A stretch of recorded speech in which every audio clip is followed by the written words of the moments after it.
IV. Then we knew where we stood, said Franz. Daimler told Warren we would take the case if he would agree to keep away from his daughter indefinitely, with an absolute minimum of 5 years. After Warren's first collapse, he seemed chiefly concerned as to whether the story would ever leak back to America. We mapped out a routine for her and waited. The prognosis was bad, as you know, the percentage of cures, even so-called social cures, is very low at that age. Those first letters looked bad, agreed Dick. Very bad, very typical. I hesitated about letting the first one get out of the clinic. Then I thought it will be good for Dick to know we're carrying on here. It was generous of you to answer them. Dick sighed. She was such a pretty thing, she enclosed a lot of snapshots of herself.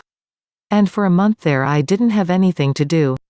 All I said in my letters was be a good girl and mind the doctors. That was enough, it gave her somebody to think of outside. For a while she didn't have anybody, only one sister that she doesn't seem very close to. Besides, reading her letters helped us hear, they were a measure of her condition. I'm glad. You see now what happened. She felt complicity, that's neither here nor there, except as we want to revalue her ultimate stability and strength of character. First came this shock. Then she went off to a boarding school and heard the girls talking, so from sheer self-protection she developed the idea that she had had no complicity, and from there it was easy to slide into a phantom world where all men, the more you liked them and trusted them, the more evil. Did she ever go into the horror directly? No, and as a matter of fact when she began to seem normal, about October, we were in a predicament. If she had been 30 years old we would have let her make her own adjustment, but she was so young we were afraid she might harden with it all twisted inside her. So Dr. Daimler said to her frankly, your duty now is to yourself. This doesn't by any account mean the end of anything for you, your life is just at its beginning, and so forth and so forth. She really has an excellent mind, so he gave her a little Freud to read, not too much, and she was very interested. In fact, we've made rather a pet of her around here. But she is reticent, he added. He hesitated. We have wondered if in her recent letters to you which she mailed herself from Zurich, she has said anything that would be illuminating about her state of mind and her plans for the future. Dick considered. Yes and no, I'll bring the letters out here if you want. She seems hopeful and normally hungry for life, even rather romantic. Sometimes she speaks of the past as people speak who have been in prison. But you never know whether they refer to the crime or the imprisonment or the whole experience. After all, I'm only a sort of stuffed figure in her life. Of course, I understand your position exactly, and I express our gratitude once again. That was why I wanted to see you before you see her. Dick laughed.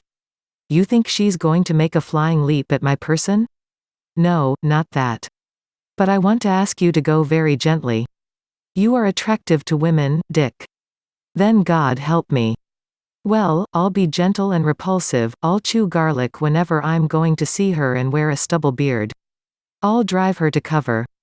Not garlic, said Franz, taking him seriously.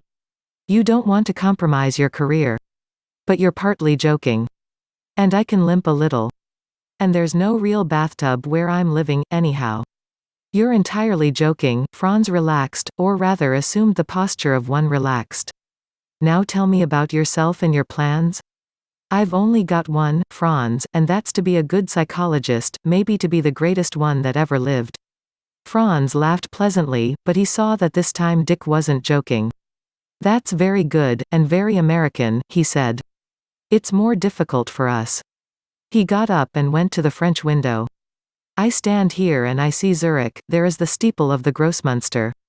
In its vault my grandfather is buried. Across the bridge from it lies my ancestor Lavater, who would not be buried in any church. Nearby is the statue of another ancestor, Heinrich Pestalozzi, and one of Dr. Alfred Escher.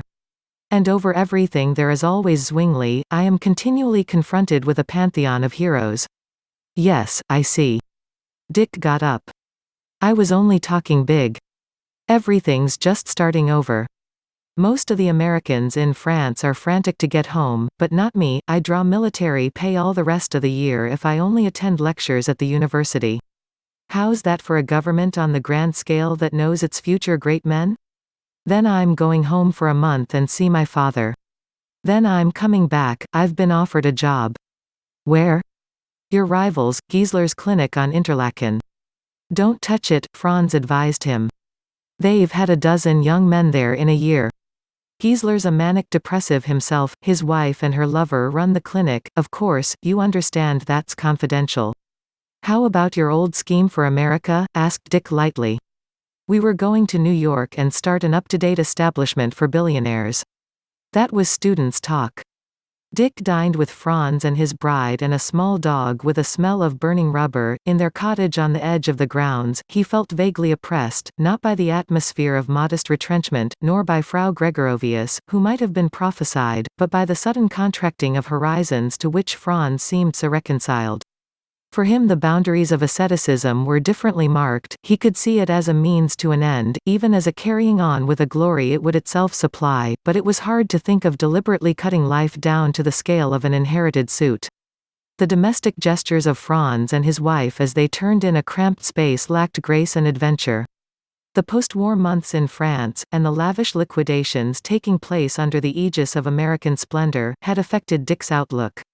Also, men and women had made much of him, and perhaps what had brought him back to the center of the great Swiss watch, was an intuition that this was not too good for a serious man. He made Keth Gregorovius feel charming, meanwhile becoming increasingly restless at the all-pervading cauliflower, simultaneously hating himself too for this incipience of he knew not what superficiality. God, am I like the rest after all? So he used to think starting awake at night, am I like the rest? This was poor material for a socialist but good material for those who do much of the world's rarest work.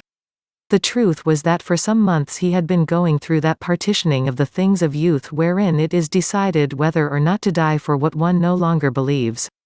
In the dead white hours in Zurich staring into a stranger's pantry across the upshine of a street lamp, he used to think that he wanted to be good, he wanted to be kind, he wanted to be brave and wise, but it was all pretty difficult. He wanted to be loved, too, if he could fit it in.